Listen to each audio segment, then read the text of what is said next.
Hola, ¿qué tal? Mi nombre es Alejandro Alán, soy expositor del módulo 1 y yo les voy a hablar un poco sobre la historia del movimiento de los consumidores en el mundo. Para empezar, es necesario señalar que en los inicios del siglo XX, distintos movimientos sociales cuestionaron el modelo social y económico, por lo que se impuso un nuevo paradigma en la naturaleza del Estado y se reconocieron los denominados derechos sociales, que a la larga sería una ramificación de estos derechos sociales, el derecho del consumidor. Finalmente, en la década de los 50 y 60, el movimiento de los consumidores se extendió a nivel internacional. Hay especialistas como Dionisio Sánchez Fernández de Gata, ahí les pondremos la dirección, la URL para que ustedes puedan consultar el documento, finalmente que señalan que la defensa de los consumidores como grupo necesitado de una especial atención y asistencia legal tiene su origen en el mensaje del presidente Kennedy al Congreso el 15 de marzo de 1962. En este mensaje el presidente norteamericano expresa que, cito textualmente, por definición todos somos consumidores. Este es el grupo económico más grande que es afectado y afecta a las decisiones económicas públicas y privadas. Sin embargo, constituyen a la vez el único grupo importante cuyas opiniones a menudo no son escuchadas. Termino la cita.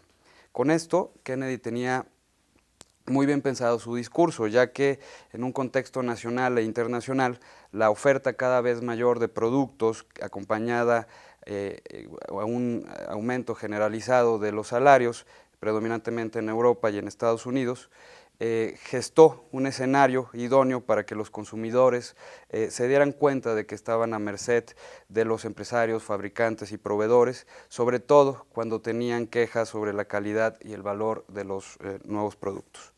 Como consecuencia, en un país tras otro, surgieron distintas organizaciones de consumidores que analizaban los productos que estaban a la venta, proporcionaban por primera vez asesoría independientemente de cualquier organización gubernamental y se enfrentaban con comerciantes deshonestos cuando era necesario.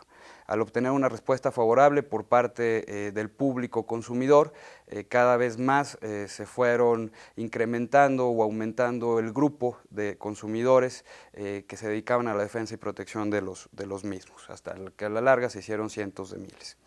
Así, la concepción de una política en materia de protección al consumo se da en las décadas de los 60 y los 70 y se desarrolla el concepto como tal de derecho del consumo. Se crean asociaciones y organizaciones a nivel nacional, como ya comenté, e internacional, y se establecen organismos públicos y privados destinados a proteger los intereses colectivos de carácter económico-social en algunos países.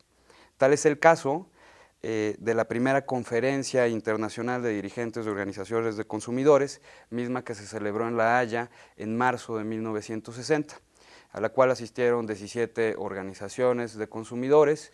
Sin embargo, 5 de ellas fueron las que elaboraron por primera vez una carta para crear la Organización Internacional de Uniones de Consumidores, que a la larga forma lo que ustedes conocen ya como Consumers International, que no es más que una federación mundial de organizaciones de consumidores que trabaja en conjunto con sus asociados. Estos asociados son asociaciones civiles, defensa y protección al consumidor, y actúa como la única voz global autorizada e independiente de los consumidores hasta nuestros días. Aunado a la efervescencia que gesta este movimiento de consumidores, a la par también es importante señalar que en 1973 se emite la Carta Europea de Protección de Consumidores. El jurista José Ovalle Favela señala que esta Carta Europea es el primer documento que reconoció los derechos de los consumidores.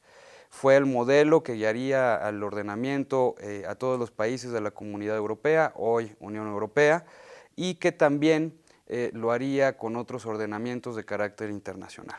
Aunado a ello, en el 85, gracias a la lucha de las distintas organizaciones dedicadas a la protección y defensa de los consumidores, obtuvo un gran desarrollo cuando Naciones Unidas aprueba las directrices para la protección de los consumidores en el ámbito internacional.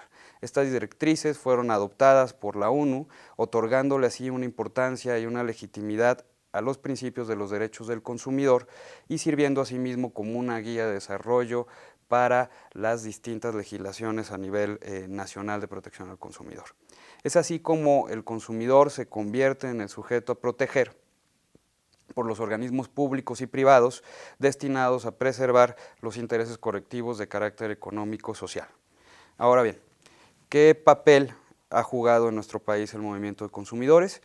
Antes de comenzar a ejemplificar estas acciones, es importante resaltar que en el 1983, se da una reforma al artículo 28 constitucional, el cual señala que la ley protegerá a los consumidores y proporcionará su organización y propiciará, su organización para el mejor cuidado de sus intereses.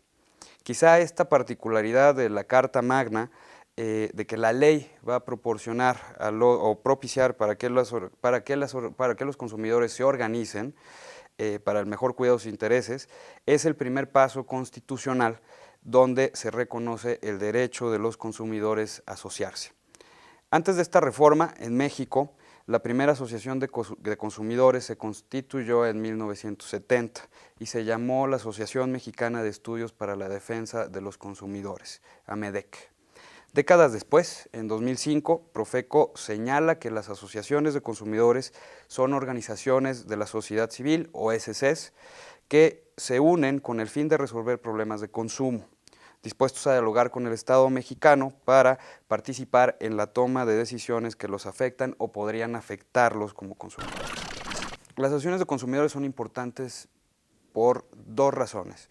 Aumentan su protagonismo social y lo reconocen como un canal para representar las inquietudes de los consumidores, de los clientes en este sentido, y aportan cambios significativos en el mercado, ya que representan intereses colectivos y a veces difusos de los consumidores, materializan y sistematizan las demandas ciudadanas, auxiliando al Estado en su tarea de velar por incrementar el bienestar de los consumidores.